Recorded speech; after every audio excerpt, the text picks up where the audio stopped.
안녕하십니까? 박재원 세무사입니다. 자, 이번 시간에는 우리 부동산을 임대하는 사람이 꼭 알아야 될 간주임대료라는 규정을 알아보도록 하겠습니다. 야, 이거 간주임대료라는 게 도대체 뭐냐? 임대료 앞에 두 글자가 붙어 있는 거죠. 간주임대료.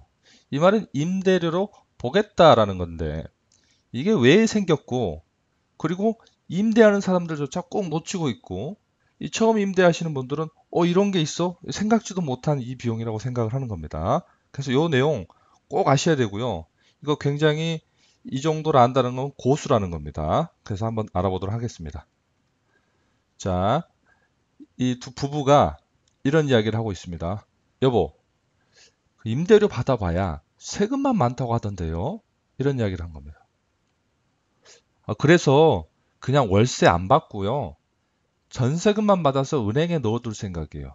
아, 월세 받아서 세금 다 낸다라고 생각을 하고 있죠. 그래서 그냥 전세금으로 올 전세로 받아가지고 그냥 은행에 넣어놓고 이자를 받으면 되지 않겠냐. 그럼 월세를 안 내도 되니까, 안 받으니까 세금 문제도 없지 않을까? 뭐 부가세도 안 내도 되고 소득세도 안 내도 되지 않을까요? 라는 이 대화가 있는 거죠. 자, 여러분 생각은 어떻습니까? 내가 월세를 안 받아요, 이제. 매월 받는 게 없습니다. 그리고 전세금만 받아서 은행에 넣어놓으면 그냥 이자만 나오는 거죠. 자, 이자 받았는데 뭐 월세 받은 건 아니지 않느냐. 자, 이런 이야기를 하는 거죠. 자, 직장인 김 씨 상가 임대 사례를 한번 같이 보죠. 자, 이 직장인 김 씨가 이 컴퓨터 앞에서 뭐 계산하다가 정말 머리 아픈 표정을 하고 있습니다. 이 친구가요, 부동산 임대업을 합니다. 이 친구가 부동산을 해요. 임대업을. 근데 이 친구가 항상 이런 이야기를 하는 거예요. 야, 임대업은 세금이 너무 많다. 그래서 항상 세금에 관심을 가지고 많이 가지고 있어라. 이런 조언을 해준 겁니다. 그래서 월세 받으면 세금이 많으니까 이 친구가 최근에 상가를 구입을 했어요. 그래서 아예 월세는 안 받고 보증금만 받아서 은행에 넣어놓을까. 그 유리한지 고민이라는 거죠. 특히 월세를 받으면 우리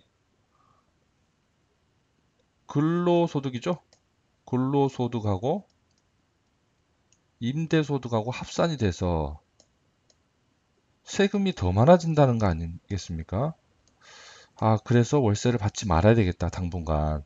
이 고민을 하고 있다는 거죠. 충분히 생길 수 있는 고민이죠. 자, 그런데 이 고민이 어떻게 되는지 한번 알아보도록 하겠습니다.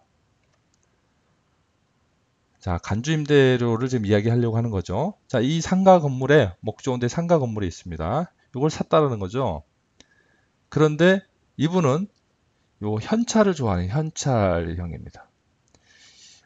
연간 임대료를 5천만 원을 받았어요. 5천만 원.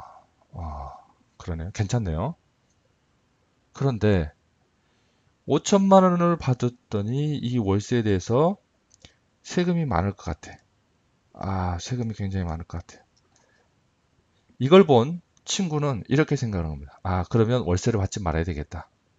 그래서 요 실성형 친구예요. 머리 계산을 해봤습니다. 5천만 원이면 그냥 보증금으로 10억을 받아가지고 은행에 넣어놓으면 5%짜리 은행에 내놓으면 결국 5천만 원 나오는 거 똑같다.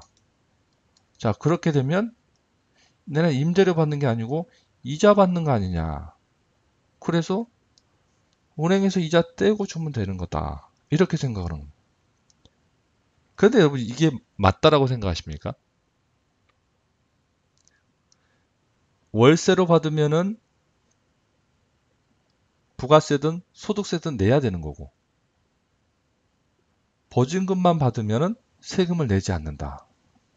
그러면 다 보증금을 받게 되겠네요? 그럼 세금을 내지 않습니까? 그렇지 않다라는 겁니다. 그래서 같은 임대를 했을 때 월세로 받는 것에서 소득을 받는 사람과 보증금을 받는 사람을 차별하지 않기 위해서, 그 형평을 유지하기 위해서 이 보증금을 월세로 환산하는 방법이 있습니다. 이 월세로 환산하면 월세가 도대체 얼마냐? 요게 바로 간주임대료라는 겁니다. 즉 보증금 받는 사람을 국가에서 월세 얼마 받는 걸로 계산하겠다. 이게 간주임대료라는 거예요. 자, 이게 필요하겠죠. 왜?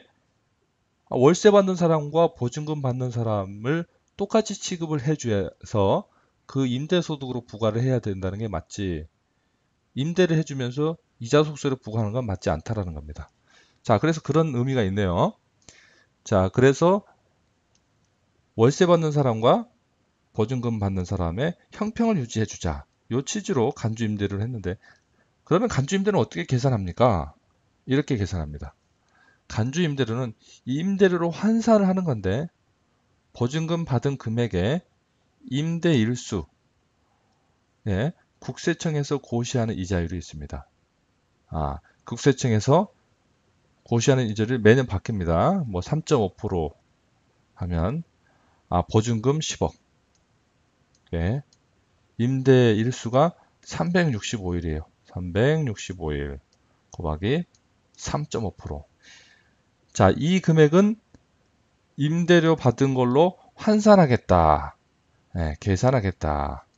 요게 바로 간주임대료라는 겁니다. 자, 생각을 해보죠. 물론 보증금만 다 받는 사람은 없습니다.